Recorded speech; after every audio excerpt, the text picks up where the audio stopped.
ஈசாக்குக்கும் ரெபெக்காளுக்கும் 2 மகன்கள் இருந்தனர். அவர்கள் இரட்டையர்கள். ஆனால் ஏசா முதலில் பிறந்தார். அவர்கள் வளர்ந்தபோது இரட்டையர்கள் மிகவும் வித்தியாசமாக இருந்தனர். ஏசாவுக்கு வெளியில் சென்று வேட்டையாட மிகவும் பிடிக்கும். யாக்கோபு உள்ளே இருக்க விரும்பினார். ஈசாக்கு ஏசாவுடன் நேரத்தை செலவிட விரும்பினார். அதே நேரத்தில் ரெபெக்காள் யாக்கோபுடன் நேரத்தை செலவிட விரும்பினார்.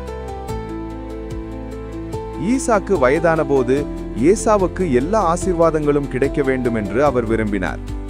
ஆனால் யாக்கோபின் தாயார் அவரது சகோதரனை ஏமாற்ற அவருக்கு உதவினார். முதலாவதாக ஏசா உணவுக்காக தன் ஆசீர்வாதத்தை கொடுத்தார். பின்னர் யாக்கோபு ஏசாவாக நடித்தார். அதற்கு பதிலாக ஈசாக்கு யாக்கோபுக்கு ஆசீர்வாதம் அளித்தார்.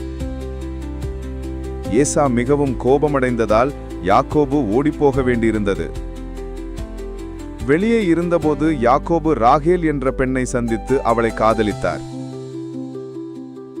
திருமண நாளில் ராகேலின் தந்தை ஒரு தந்திரத்தை செய்தார்.